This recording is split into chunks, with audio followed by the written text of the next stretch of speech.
அல்லேலூயா. ஆகவே கர்த்தர் பெரியவர், கர்த்தர் பெரியவர். இந்த மாதத்துல கர்த்தர் நமக்கு கொடுத்திருக்கிற ஒரு பெரிய வாக்குத்தத்தம் எடுத்து வாசிங்களேன்.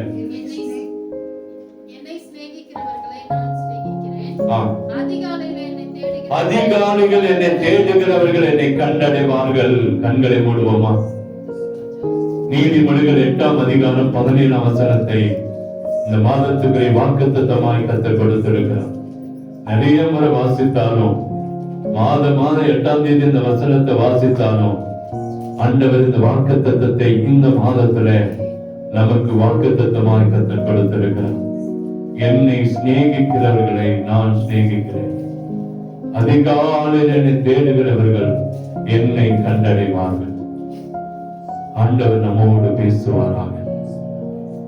இந்த 6வது மாதம் ஆண்டவர் என்ன வாக்குத்தத்தத்தை வைத்திருக்கிறாரோ, என்ன வார்த்தைகளை நமக்கு வைத்திருக்கிறாரோ, ஆண்டவர் நம்மோடு பேசுவாராக. ஆண்டவருடைய கரத்தில் ஒப்புக்கொடும், ஆண்டவருடைய கரத்தில் ஒப்புக்கொடும். ஆண்டவர் பெரியவராக இருந்து மகிமையானதை செய்வாராக. எங்களை கிருபையாய் நேசிக்கிற நல்ல தகப்பனே, ஒரு வார்த்தைக்காக காத்திருக்கிறோம். ஆண்டவரே, நீர் பேசணும்னு உங்க வார்த்தைக்காக வாஞ்சிக்கிறோம். எங்க இருதயத்தை திறந்து, எங்க சிந்தைகளை திறந்து, ஆண்டவரே எங்க காதுகளை திறந்து உங்க வார்த்தைக்காக காத்து நிற்கிறோம். நீர் பேசும், நாங்கள் கேட்கிறோம்.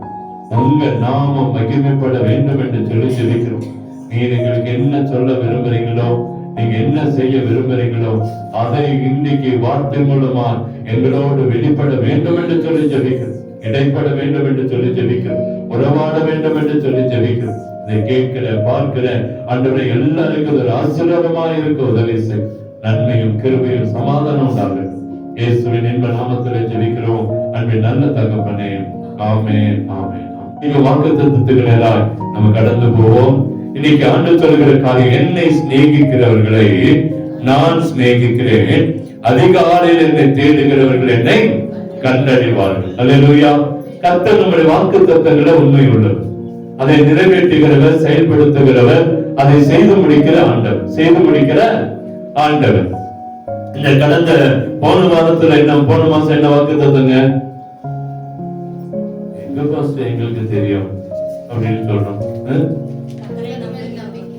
சொல்லுங்க சொல்லுங்க, கொஞ்சம் வேலை வந்தது. எது எதுங்க? கொஞ்சம் காது எனக்கு இந்த நேரத்துல கொஞ்சம் கேட்க, சத்தமா சொல்லுங்க.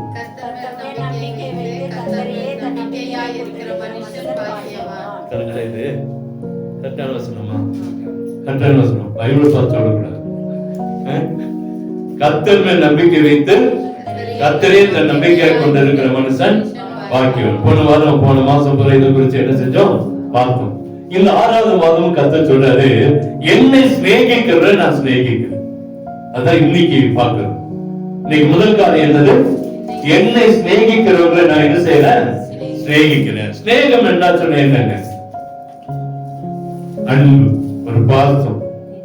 அந்த உண்மையான ஒரு உள்ளத்தின் ஆழத்திலிருந்து வர ஒரு காரியம் தான் அன்பு. அப்படிதானுங்களே?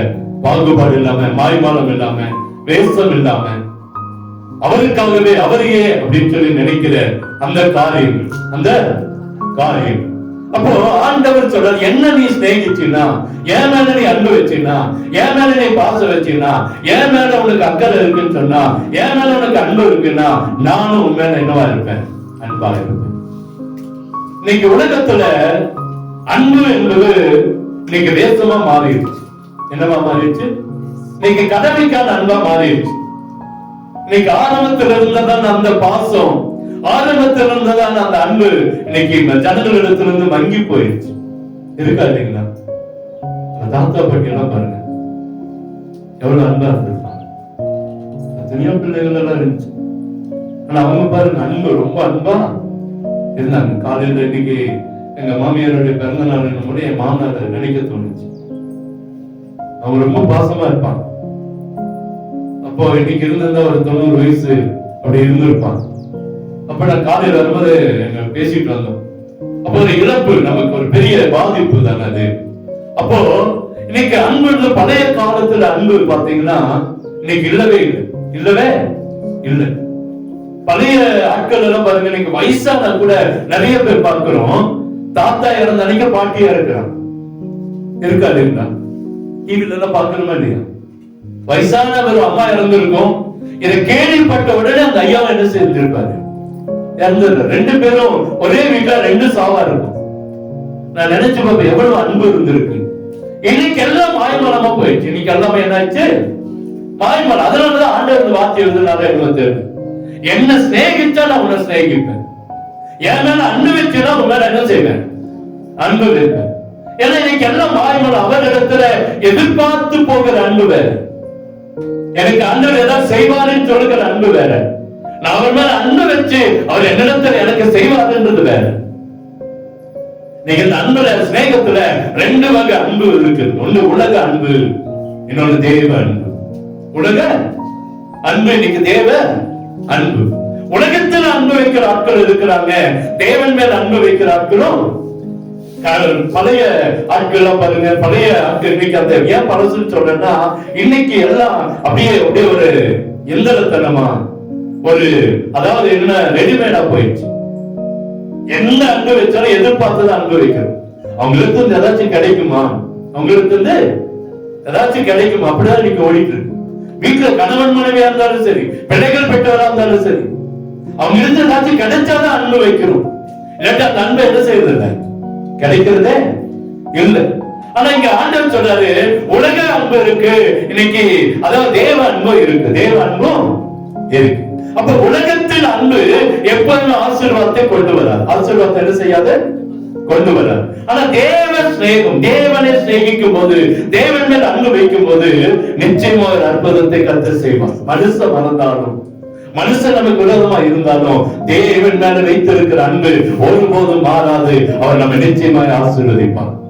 கணவன் மாதிரி இருந்தான், மனைவி மாதிரி இருந்தான், பிள்ளைகள் மாதிரி இருந்தான், பெற்றோர்கள் மாதிரி இருந்தான், எல்லாரும் மாதிரி இருந்தான். ஆனா தேவ அன்பு, தேவன் மேல வைத்திருக்கிற அன்பு ஒருபோதும் மாறவே மாறாது. அது மாத்திரமல்ல, தேவன் நம்மை வைத்திருக்கிற அன்பும் ஒரு நாளும் மாறாது, ஒரு நாளும் மாறாது. அல்லேலூயா, அல்லேலூயா. அப்ப தேவன் மேல் அன்பு வைச்சா என்ன நடக்கும்? எடுத்து வாசிங்க. அதே நீதிமொழிகள் 8:20 வாசிங்களேன். என்னை சிநேகிக்கிறவர்கள் மெய்ப்பொருளை சுதந்தரிக்கும்படிக்கும் அவருடைய களஞ்சியங்களை நான் நிரப்பும்படிக்கும். அப்ப ஆண்டவர் மேல சிநேக வச்ச என்ன நடக்குமா? மெய்ப்பொருளை சுதந்தரிப்போம். மெய்ப்பொருள் என்னதுங்க? இன்னைக்கு எல்லாத்திலும் கலப்படம் வந்துருச்சு. எல்லாத்திலையும் கலப்படம். அன்புல கலப்படம், சாப்பாட்டுல கலப்படம், பருப்புல கலப்படம், இருக்கிற பொருட்கள் எல்லாம் என்ன வந்துச்சு? கலப்படம். ஆண்டவர் சொல்றாரு அவரை சிநேகிச்சா என்ன கொடுக்கிறார்? மெய்ப்பொருள். மெய்ப்பொருள கர்த்தர் தரார். மெய்ப்பொருள் அப்படின்னு என்ன? கலப்படமே இல்லாத, கலப்படமே இல்லாத, கலப்படம் இல்லாத ஒரு ஆசீர்வாதத்தை கர்த்தர் நமக்கு வைத்திருக்கிறார். மெய்ப்பொருளை சுதந்தரிக்கும்படிக்கு அவருடைய களஞ்சியங்கள் ஆசீர்வாதத்தினால் என்ன செய்யப்படும்? நிரப்பப்படும். அப்ப நம்முடைய வாழ்க்கையில் இருக்கிற எல்லா காரியங்களை கர்த்தர் மாற்றுவார், குறைவுகளை மாற்றுகிறார். இந்த ஆசீர்வாத குறைவுகள், சமாதான குறைவுகள், நிம்மதி குறைவுகள் எல்லாவற்றையும் கர்த்தர் மாற்றுவார். எல்லாவற்றையும் கர்த்தர் மாற்றுகிறார். மாற்றது மாத்திரமல்ல, நம்முடைய களஞ்சியங்கள் ஆசீர்வாதத்தினால் என்ன செய்யப்படும்? நிரப்பப்படும். மெய்ப்பொருளை சுதந்திரிக்கும்படிக்கும் அவருடைய களஞ்சியங்களை நான் நிரப்பும்படிக்கும், நான் நிரப்பும்படிக்கும். அப்போ நம்முடைய வீடு ஆசீர்வாதத்தினால நிரம்பும், நம்முடைய தோட்டம் ஆசீர்வாதத்தால் நிரம்பும், நம்முடைய கடை ஆசீர்வாதத்தால் நிரம்பும், நம்முடைய வாகனம் ஆசீர்வாதத்தால் நிரம்பும். இன்னைக்கு நிறைய காரியங்கள் இன்னைக்கு கைக்கு வந்து வராம போற காரணம் என்ன அப்படின்னா, அந்த மெய்யான சமாதானம், மெய்யான ஆசீர்வாதமா இருக்கிறது, மெய்யான ஆசீர்வாதமா இருக்கிறது. ஆனா ஆண்டவர் என்ன சிநேகிச்சா அவர் என்ன சொல்றாருன்னா, இந்த மாசத்துல மெய்ப்பொருளை நாங்க வந்தது ஜெபம் பண்ணோம். திறப்பின் மாசம் ஜெபத்துல சொன்னோம், ஆண்டவரே நாங்க செய்கிற வேலைகள்ல இருக்கிற தடை மாறணும். என்ன மாறணும்? வேலையில் இருக்கிற தடை, படிப்பில் இருக்கிற தடை என்ன செய்யணும்? விவசாயத்தில் இருக்கிற தடை மாறணும். நம்முடைய குடும்பத்தில் இருக்கிற தடை மாறணும். நான் ஆசீர்வதிக்கப்பட இருக்கிற தடைகளை என்ன செய்யணும்? மாறணும். அப்ப அது மெய்ப்பொருளாய் கர்த்தர் தருவான். உண்மையான ஆசீர்வாதம், மறைந்து போகிற அல்லது வேசமான ஏதோ கொடுத்துட்டு வாங்குற அப்படிப்பட்டதெல்லாம் இல்லை. உண்மையான ஆசீர்வாதத்தை கர்த்தர் இந்த மாதத்துல நமக்கு தருவாராம். விவசாயமும் உண்மை, வேலையிலேயே உண்மை, வருகிற பணமா அது உண்மையா இருக்கும். நமக்கு எதை கத்த தராரோ அது உண்மையா இருக்கும். எப்படி இருக்கும்? உண்மையா இருக்கும். ஏதோ கொடுத்துட்டு வாங்குறது அல்ல, ஏதோ ஒரு பெயருக்கான ஆசீர்வாதம் அல்ல, உண்மையான ஆசீர்வாதத்தை கத்த தருவான். நீங்க வேதாகமத்தை வாசித்து பார்த்தீங்கன்னா தெரியும். ஆபிரகாமை கத்தர் அழைத்தார். ஆபிரகாம் கத்தர் அழைத்தார். நீ இந்த வீட்டையும் இந்த தேசத்தையும் உங்க இடத்தை விட்டு நான் காண்பிக்கிற தேசத்துக்கு போ. கூட லோத்துவை கத்தர் கொண்டு வந்தார். லோத்துவை கத்தர் கொண்டு வந்தார். அவருடைய மனைவி சாராளை கத்தர் வெளியே கொண்டு வருகிறார். வேலைக்காரர்களை கத்தர் கொண்டு வருகிறார். அப்போ இந்த வாக்குத்தத்தம் ஆபிரகாமுக்கு மாத்திரமா? சொல்லுங்களேன். முழு குடும்பத்துக்கும் தான் கர்த்தர் இப்ப எனக்கு கொடுக்கிறார் ஒரு வாக்குத்தத்தம்னா என் முழு குடும்பத்துக்கும் ஒரு ஆசீர்வாதம். முழு குடும்பத்துக்கும் உங்களுக்கு அப்படிதான். வீட்டுல ஐயாவுக்கு ஒரு வாக்குத்தத்தம் ஒரு ஆசீர்வாதம்னா அது முழு குடும்பத்துக்கு ஆசீர்வாதம். அப்பாவுக்கு கிடைச்ச ஆசீர்வாதம் பிள்ளைகளுக்கு, கணவனுக்கு கிடைக்கிற ஆசீர்வாதம் மனைவிக்கும் சொந்தம். மனைவிக்கும் சொந்தம். அதை நம்ம புரிஞ்சுக்கணும். இப்ப கர்த்தர் நமக்கு கொடுத்திருக்கிற ஆசீர்வாதம் என்ன அப்படின்னா மெய்ப்பொருளை சுதந்திரிக்கும்படி. என்ன சொல்ற? மெய்ப்பொருளை சுதந்திரிக்கிற ஆண்டவர். மெய்ப்பொருளை கர்த்தர் நமக்கு கொடுக்கிற ஆண்டவர். அன்னைக்கு ஆபிரகாமை பார்த்து வெளியே வா, நான் உன்னை ஆசீர்வதிக்கிறேன். நான் வெளியே வா, நான் உன்னை ஆசீர்வதிக்கிறேன். அவனுக்கு மாத்திரமாக முழு குடும்பமும் ஆசீர்வாதத்தை பெற்றது. அவருடைய சந்ததி பெருகிறது, அவருடைய சந்ததி வளர்ந்தது, அவருடைய சந்ததி இந்த பூமி எங்கும் பரவ ஆரம்பித்தது. அதான் கர்த்தர் கொடுக்கிற வாக்குத்தத்தம். அவர் சொன்னா நடக்கும். அவர் கொடுக்கிற ஆசீர்வாதம் முழுமையான ஒரு பூரணமான ஆசீர்வாதமா இருக்கும். ஒரு அலையா பாதியா எதை கொடுக்கிறது அல்ல இல்ல. கர்த்தர் கொடுக்கிற ஆசீர்வாதம் எப்போதுமே அது உண்மையான ஆசீர்வாதமா இருக்கும். அடிக்கடி சொல்லுவேன், ஒரு தடை வருதா அதை செய்ய வேண்டாம். ஒரு பிரச்சனை வருதா அதுல இருந்து நம்ம விலகி நிக்கிறது நல்லது. விலகி நிக்கிறது நல்ல. ஒரு காரியத்துக்கு போறோம், ஒரு காரியம் செய்ய போறோம், ஒரு தடை வருதா அது வேண்டாம் ஆண்டவரே நம்மள சொல்றான்னு அர்த்தம். நிறைய நேரத்துல எதிர்த்து போய் ஆண்டவரோடு போட்டி போட்டு ஆண்டவரை இந்த காரியத்தை எனக்கு செஞ்சு கொடுங்க செஞ்சு கொடுங்க செஞ்சு கொடுங்கன்னு போய்தான் அநேக நேரத்துல தோற்று போய் வந்து கொண்டு இருக்கிறோம். லோத்து ஆபிரகாமோடு இருக்கும்போது ஆசீர்வதிக்கப்பட்டுதான் இருந்தான். அவனுடைய பண்ணைகள், அவனுடைய அதாவது ஆடு மாடுகள் எல்லாம் பணிக்கு பெருகுச்சு. சரி, 2 பேருக்குள்ள வாக்குவாதம் வருது. வந்த உடனே இவங்க 2 பேரும் பிரிஞ்சு போறாங்க. பிரிஞ்சு போனாலும் பாருங்க, ஆண்டவர் பாருங்க, இவனை ஒரு கோஷ்டி பிடிச்சு போது அந்த தேசத்தை அழிச்சு ஆபிரகாமுக்கு தெரியுது லோத்துடைய அந்த சோதம் பட்டணம் குமரா பட்டணம் அங்க அழிக்கப்படுகிற சாலை அது பிடிக்கப்பட்டு இருக்கிறது. இன்னொரு ராஜா வந்து அதை பிடிச்சிட்டு போயிட்டான், லோத்துவையும் பிடிச்சிட்டு போயிட்டான். நீங்க அந்த அதிகாரங்களை கொஞ்சம் யோசனை பண்ணி பாருங்க. என்ன செஞ்சிருக்கணும் லோத்துனா, நான் பிடிக்கப்பட்டிருக்கிறேன் ஏதோ ஒரு காரணம் என்ன செய்து இருக்கு. அன்னைக்கு திரும்பி ஆபிரகாமோடு கூட ஆபிரகாமுடைய தேசத்துக்கு வந்திருந்தானா லோத்துடைய வாழ்க்கையில பெரிய ஆசீர்வாதம் இருந்திருக்கும். லோத்துடைய வாழ்க்கையில. ஆனா அந்த லோத்து அதை கேட்கல. ஆபிரகாம் போனா சண்டை போட்டா அந்த சண்டையில லோத்து வீட்டுக்கு கொண்டு வந்தா திரும்பி சோதம் குமார பட்டணத்துக்கு போயிட்டான். ஆனா அந்த சோதம் குமார பட்டணத்தில் இருந்த அவருடைய ஆக்டிவிட்டிஸ், அவனுடைய பாரம்பரியம் லோத்துக்கு அவருடைய மனைவிக்கு அவருடைய பிள்ளைகளுக்கு கூட ஊறி போக ஆரம்பிச்சது. ஊறி போக ஆரம்பிச்சது. யோசனை பண்ணிருக்கீங்களா? லோத்துடைய சந்ததியை குறித்து யாராவது பார்த்திருக்கீங்களா? ஏன் அப்படின்னா ஒரு முறை ஆண்டவர் சொல்றாரு, இங்க ஒரு பிரச்சனை இருக்கு, அவனை லோத்துக்கு உணர்த்துகிறார். இங்க ஒரு பிரச்சனை இருக்கு, இதுல இருந்து வெளியே வந்துரு. நான் கேட்கவே இல்லை. உலக சிநேகத்தை பார்த்தே போனான், தேவ சிநேகத்தை மறந்து போனான். ஆனால் நடந்தது என்ன? ஆண்டவர் அப்போ கடைசியில லோத்துடைய கரத்தை பிடித்து நீ வெளியே வாழ்ந்தார். ஆனா அவனுக்குள்ள அந்த சோதம் குமார பட்டணத்துடைய பாரம்பரியம் அவனுக்குள்ள வந்ததுனால மனைவி, அந்த மனைவிக்குள்ள இருந்த அந்த பாரம்பரியம் அந்த தேசத்தை திரும்பி பார்த்து வைத்தது. உப்பு தூணா மாறினா. என்னவா மாறினா? உப்பு தூணா மாறினா. சரி, இவங்க போனாங்க, ஒரு வகையில இருந்தாங்க. அவங்க போய் ஒரு நல்ல ஒரு இடத்துல வாழ்ந்திருக்க முடியும். ஆனா அவங்களுக்கு இருந்த சுபாவம் அதை விடவே இல்லை. அவங்களுக்கு இருந்த சுபாவம் விடவே இல்லை. நாம நினைக்கிறோம் அவ அக்கா வந்து ஃபர்ஸ்ட் நாள் அவங்க அப்பாவுக்கு ஃபுல்லா தண்ணி கொடுத்து அப்பாவோடய வாழ்ந்தான்.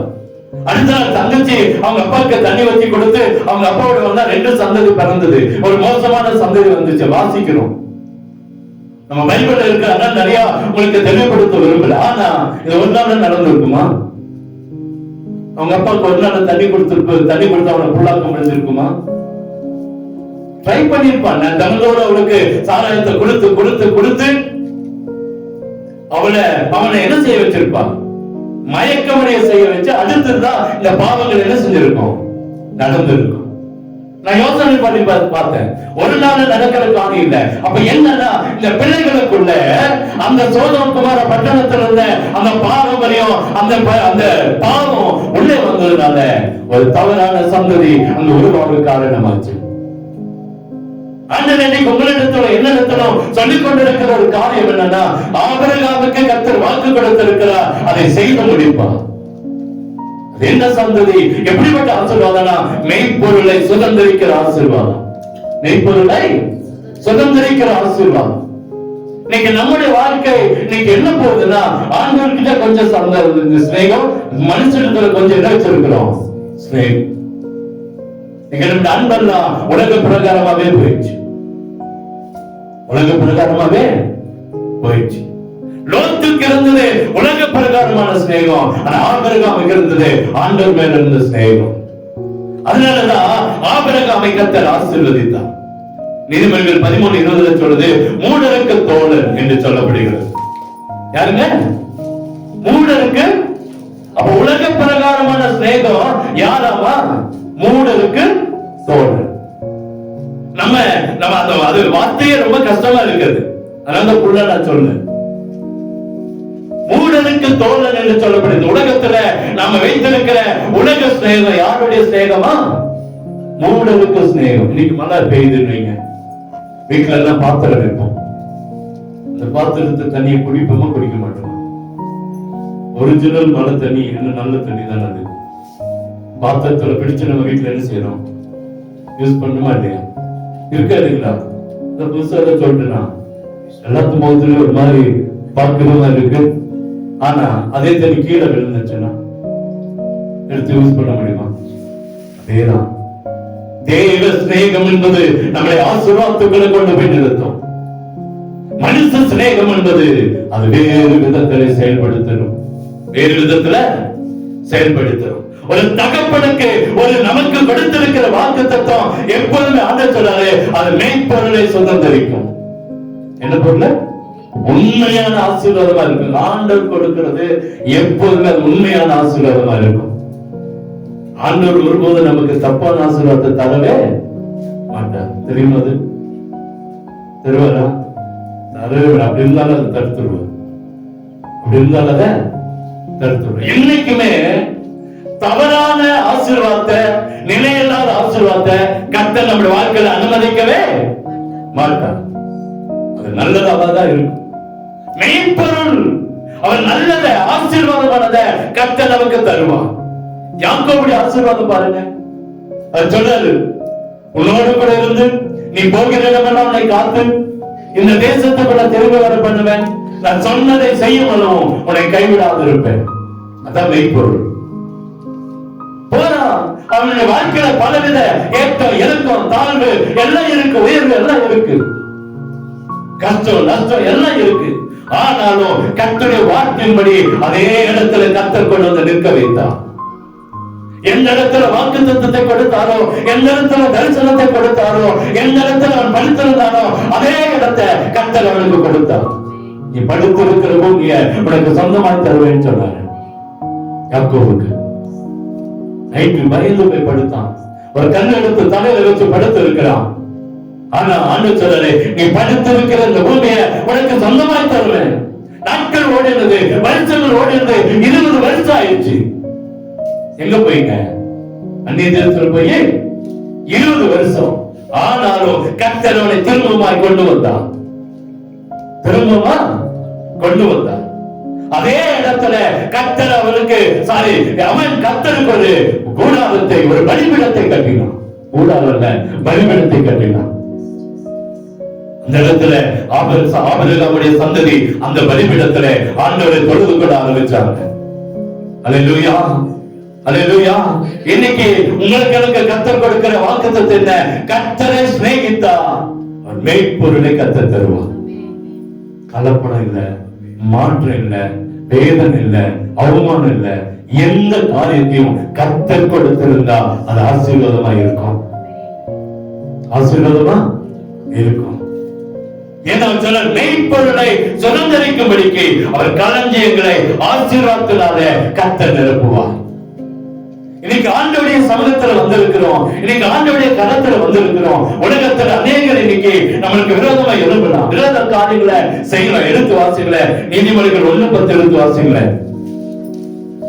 நீதிமொழிகள் 1:10. என் மகனே, பாவிகள் உனக்கு நயம் காட்டினாலும் நீ சம்மதியாதே. போதும், அவ்வளவுதான் இருக்கு. என் மகனே, பாவிகள் உனக்கு நயம் காட்டினாலும், நயம் என்று சொன்ன என்னங்க? ஏமாத்தினாலும், நமக்கு நல்ல ஆசீர்வாதங்களை தரேன்னு சொன்னாலும், அநேகர் இங்க வா, இந்த காரியங்களை செய்ய, அந்த காரியங்களை செய்ய அப்படின்னு சொன்னாலும், உனக்கு இதுதான் நன்மைன்னு சொல்லி அநேகர் நம்ம வாழ்க்கைய கெடுத்தாலும் நம்ம சம்மதிக்க கூடாது. என்ன செய்யக்கூடாது? சம்மதிக்க கூடாது. நிறைய பேர் சொல்லலாம், இதுதான் ஆசீர்வாதம், இதுதான் உனக்கு நன்மை, இங்கே இரு, இங்கே இரு, உனக்கு நான் பார்த்துக்கிற காரியங்களை சொல்லலாம். பாவிகள் உனக்கு நயம் காட்டினாலும் நீ என்ன செய்யாத? சம்மதியாத. இன்னைக்கு கூடா நட்பு, அதோட அர்த்தம் என்னதுங்க? கூடா நட்பு. தேவையில்லாத ஒரு மனுஷனோட நட்பு, தேவையில்லாத ஒரு பிள்ளையோட நட்பு, தேவையில்லாத ஒரு காரியங்களோட நட்பு வச்சுக்கோங்களேன், ஒரு நாள் இல்ல ஒரு நாள் அது நமக்கு வேதனையாய் மாறும். வேதனையா மாறும். நீங்க என்ன பாருங்க, இன்னைக்கு 1000 காரியங்களை சொல்லலாம், 1000 அன்பா தெரியாத போல மடியில படுக்க வச்சு அவனை தட்டி தட்டி எழுப்பலாம். ஒரு நாள் வரும்போது நம்முடைய தலை இருக்கிற முடி மொட்டை அடிக்கப்படும். அல்லேலூயா. அழகா போய் படுத்தான், அழகா போய் உட்கார்ந்து அவன் மடியில படுத்துட்டு இருக்கான். அவன் நினைச்சுட்டான், எனக்குள்ள பலன் இருக்கு, எனக்குள்ள பலன் இருக்கு, எனக்குள்ள அபிஷேகம் இருக்கு அப்படின்னு நினைச்சிட்டு உலக சிநேகத்துக்குள்ளே போயிட்டு இருந்தான். ஒரு நாள் வந்தது, உலக சிநேகம் அவனை மொட்டை அடிச்சு கண்ணம் பிடுங்கி ஜோக்கரா மாறிச்சு. பெரிய ஆட்களுக்கு முன்பாக, ஒரு பெரிய கூட்டத்துக்கு முன்பாக, ஒரு பெரிய அரண்மனையில ஜோக்கர் போல மாறினான். எப்படி இருந்த மனுஷன்? பலசாலியா இருந்த மனுஷன். பாவிகள் உனக்கு நயம் காட்டினாலும் நீ சம்மதியாத. ஆண்டுடைய நட்பு வேறு, உலக நட்பு வேறு. இன்னைக்கு சொல்லலாம், அதை செஞ்சு தரேன், இதை செஞ்சு தரேன், அப்படி தரோம், இப்படி தரோம், அந்த வேலை வாங்கி தரோம், இந்த வேலை வாங்கி தரோம், எல்லாம் சொல்லலாம். ஒரு நாள் வரும்போது தலை மொட்டை அடிக்கப்பட்டிருக்கும். அல்லேலூயா. அது மனுஷன் தோட்டத்துல அநேக காக்காய்கள் வந்து அந்த பயிரெல்லாம் சாப்பிட்டுமா, விதையெல்லாம். ஒரு நாள் ரொம்ப கோபத்துல துப்பாக்கி எடுத்துட்டு இந்த தோட்டத்துக்கு போனா, அங்க போய் இருக்கிற காக்காய் எல்லாம் சுட்டான். எல்லாம் காக்காய் சுட்டுட்டான், எல்லாம் கீழே விழுந்துச்சு. போய் பார்க்கலாம் எத்தனை காக்காய் என்ன போனா, 2 கிளியும் கீழே விழுந்து செத்து இருக்கு.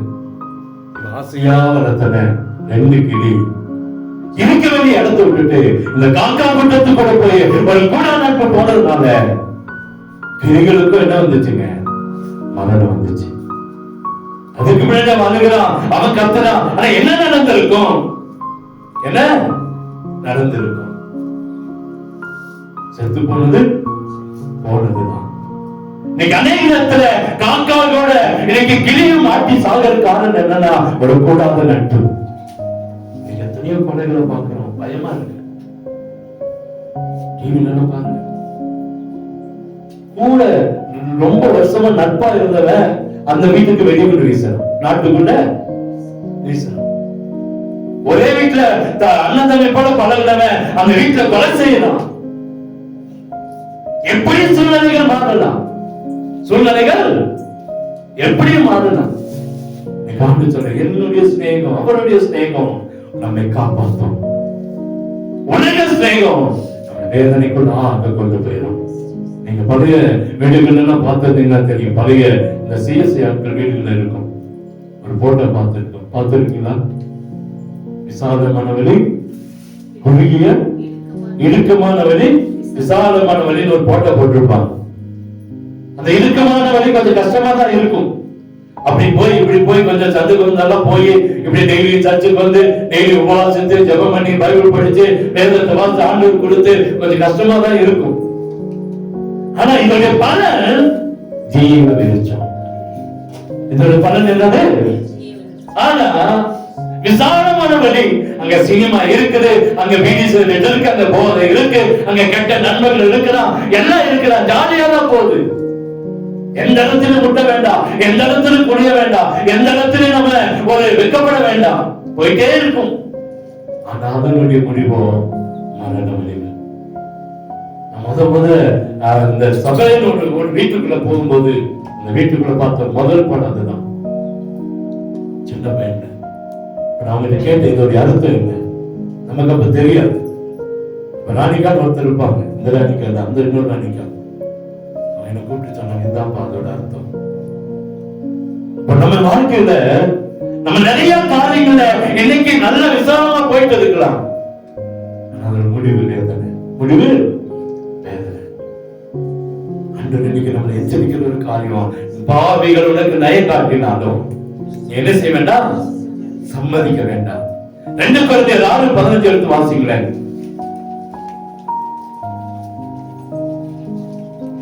சீக்கிரமா படிச்சது.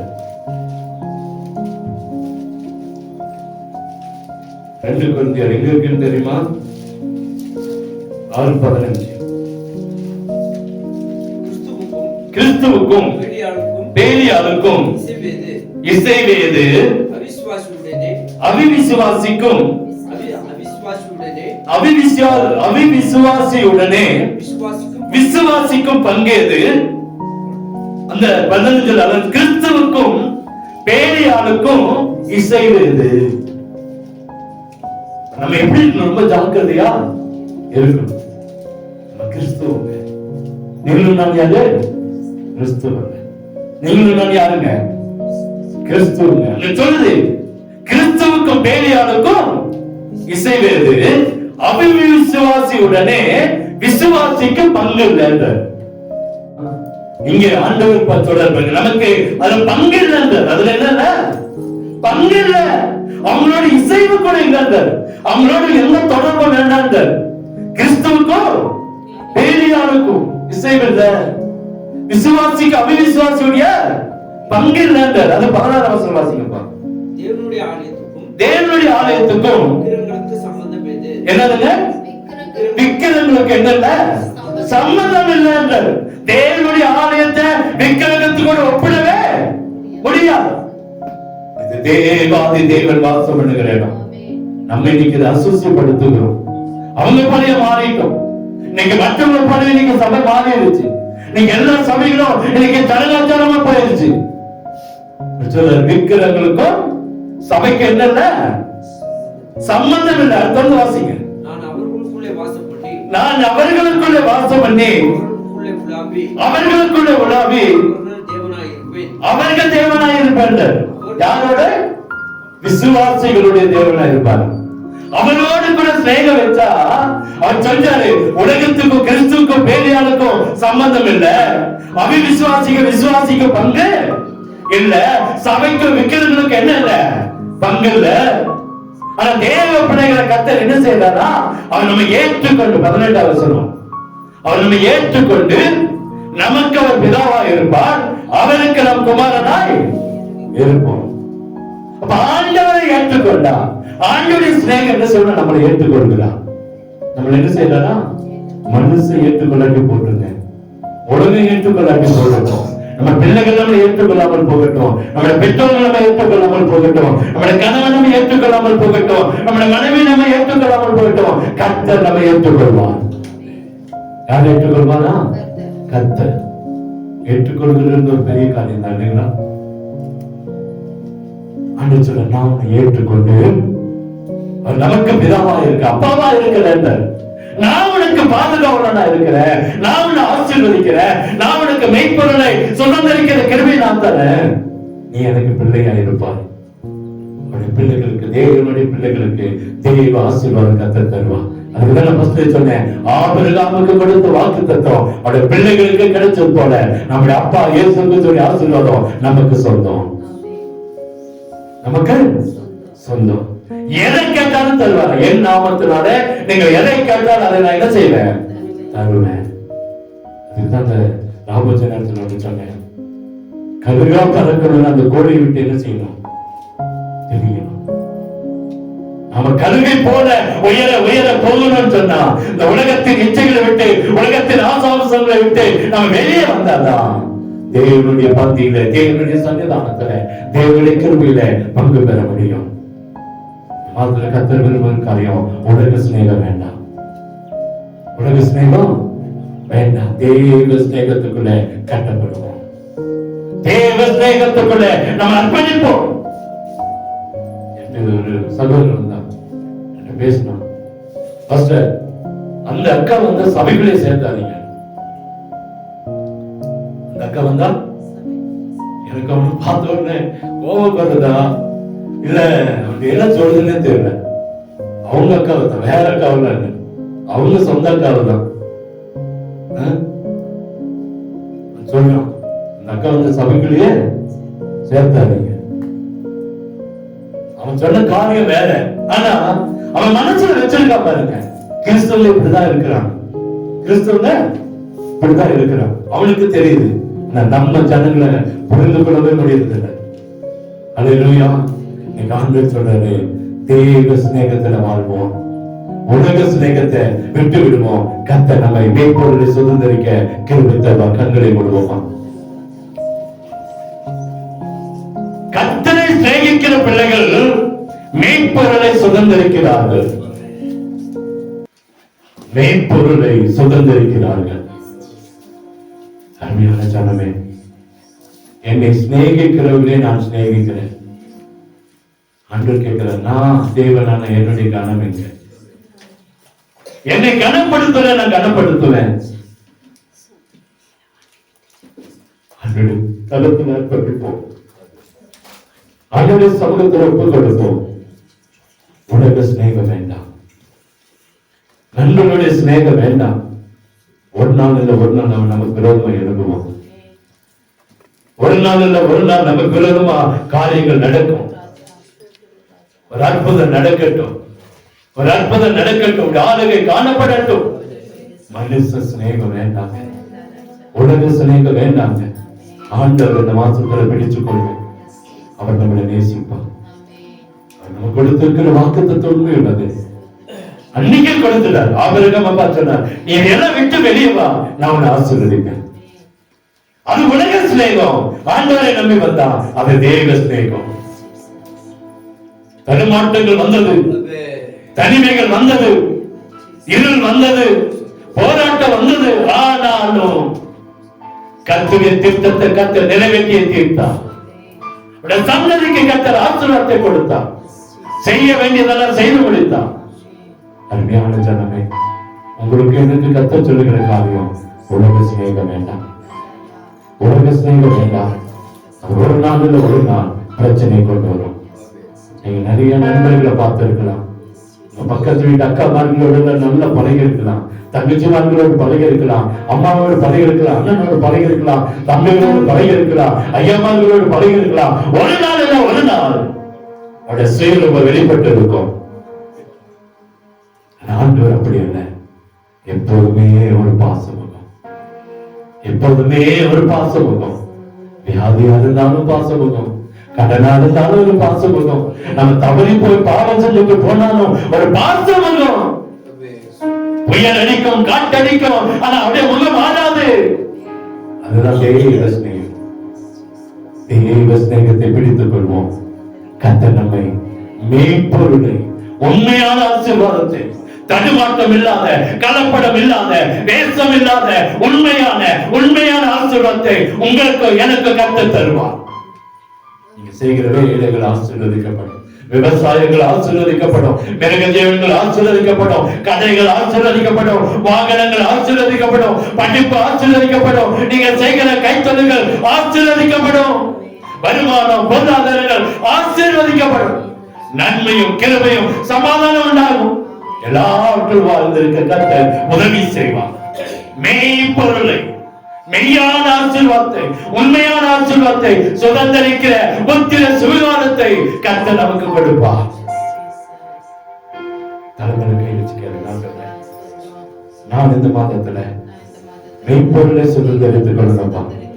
உண்மையான ஆசீர்வாதத்தை நான் அனுபவிக்கணும். கடன் வாங்கி இல்ல, ஏதோ கடன் வாங்கிய ஓட்டத்தை ஓடுதல்ல, வீச்சலோட ஓட்டத்தல்ல, உண்மையான உண்மையான உண்மையான ஆசீர்வாதத்தை நூறத்திலே அனுபவிக்கணும்பா. வீச்சல வரக்கூடாது, கடன் வரக்கூடாது, கடன் வாங்கக்கூடாது. கடன் அடைக்கிற வழிவாசலை உண்டாக்கி விடுங்க. வியாதி வேண்டாம், தோல்விகள் வேண்டாம், நஷ்டங்கள் வேண்டாம், விரோதங்கள் வேண்டாம், பகைகள் வேண்டாம். அன்பு, ஐக்கியம், சந்தோஷம், சமாதானம், நிம்மதி, பாதுகாப்பு, கடன், ஆரோக்கியம், கிருபைகள் உண்டாகட்டும். உண்மையான சமாதானம் உண்டாகட்டும். அற்புதம் நடக்கட்டும். அவரை சிநேகிக்கும் போது எங்களை சிநேகிக்கிறேன்னு சொல்லியிருக்கீங்களா? வாக்குத்தத்தை எங்க வாழ்க்கையில நடக்கட்டும். அற்புதம் நடக்கட்டும். இயேசுவின் இன்ப நாமத்தில் ஜெபிக்கிறோம். அன்பின் நல்ல தகப்பனே.